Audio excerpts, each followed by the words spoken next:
সমস্ত জামা কাপড় টুকটাক যা নেওয়ার আছে সেগুলো সমস্ত গোছানো হয়ে গেছে। এটা যেটা পরে যাবে সোনা সেটা রাখা আছে এখানে। আর এদিকে মেকআপের কিছু টুকটাক জিনিস যা লাগবে সেগুলো আমি সমস্ত এখানে ভরে নিয়েছি। এখানে হচ্ছে প্যাকিং। এবার তোমাদের good morning everyone, welcome back to my channel. কেমন আছো সবাই? এখানে আমি প্যাকিং করতে বসে পড়েছি, তার কারণ হলো কাল সকালে আমি বেরোচ্ছি আমার শ্বশুরবাড়ির জন্য। আচ্ছা, আমার শ্বশুরবাড়ি হলো ধানবাদে। তো আজ রাতেই প্ল্যান হয়েছে যে কাল সকালেই যাব। তো কাল সকালে আমাদের ট্রেন আছে 6টায় হাওড়া থেকে। চলো, এই যে একজন রেডি যাবার জন্য। রেডি তুমি? তুমি জানো কোথায় যাচ্ছ? হ্যাঁ, এখানে ভোরবেলায় ঘুম থেকে উঠে পড়েছি। দেখো চারিদিকে অন্ধকার, কারণ আজকে 4টের সময় ঘুম থেকে উঠেছি আর ওই 5টার দিকে বেরিয়ে পড়েছিলাম ওলা আসবে বলে। তো ওলা বাড়ির নিচে অনেকক্ষণ ধরে ওয়েট করছিলাম, আসছিলই না। এই জন্য আমরা মেন রোডের দিকে বেরিয়ে গেছিলাম যে যদি কোনো ট্যাক্সি পাওয়া যায়, কিন্তু তারপর ফাইনালি ওলা চলে এসেছিলো।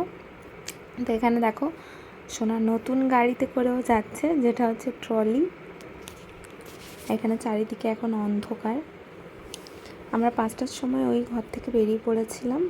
আর এই যে এখানে ওলা চলে এসছে। চলো এবার যাই হাওড়ার দিকে।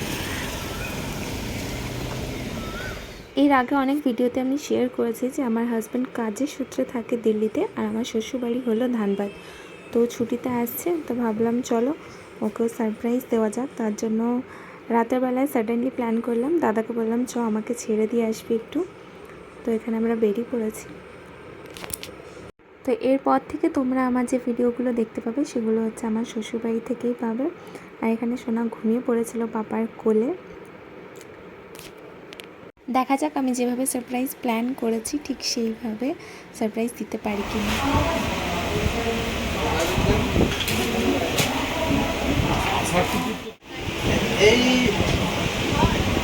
কোথায় যাচ্ছ তুমি? দাদাইকে বলেছো? বলো চলো। বসো তুমি। দাদাই চলে যাচ্ছে। বলো না দাদাই তুমি চলো।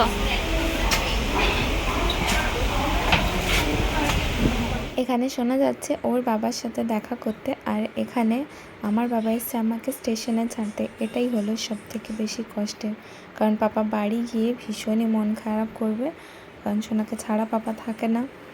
বাড়ি পুরো ফাঁকা লাগবে।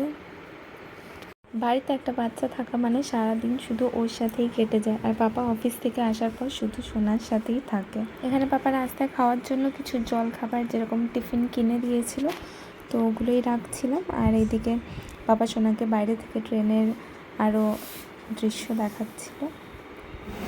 ঠিক আছে, তোমরা এটা যাও।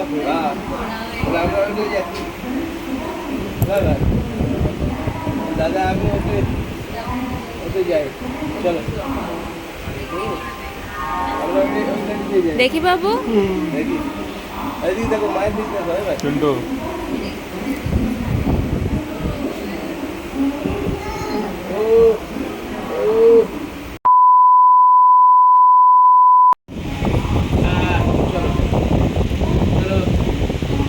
তোমার সিট, তোমার সিট কই?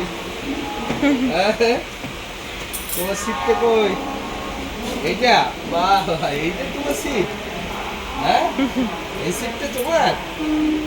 হ্যাঁ, এই সিটটা? যাও বসে যাও, তোমার সিটে বসে যাও। টাটা। কাকা করছে টাটা। টাটা। এই যে ট্রেন ছেড়ে দিল, আর বাবার মুখটা দেখলেই তোমরাও সবাই বুঝতে পারবে যে কতটা মন খারাপ হয়ে গেল তার সাথে সাথেই।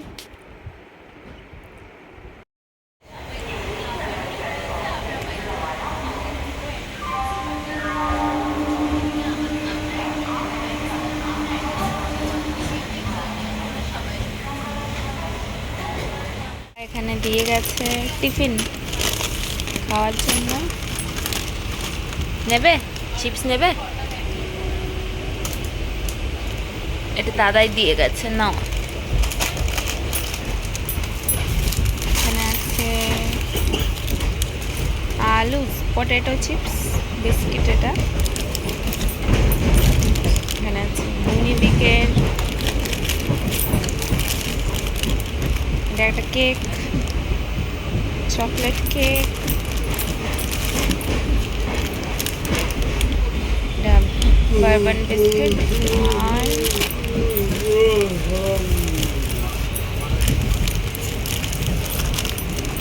এটা ফ্রুট কেক।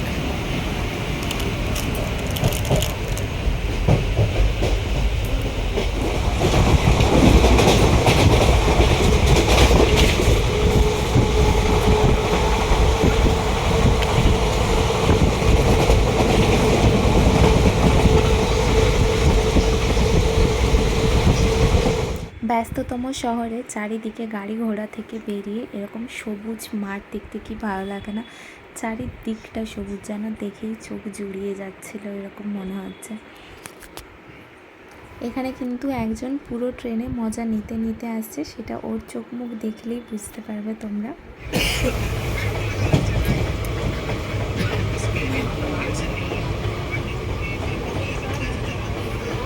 স্মাইল করে দাও, স্মাইল করে দাও।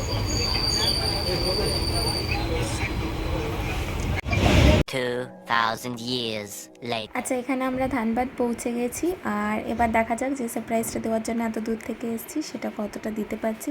পুরোটাই তোমাদের সাথে শেয়ার করব, তো দেখতে থাকো। আজকের ভিডিওটা এখানেই শেষ করছি, দেখা হবে আবার নেক্সট ব্লগে।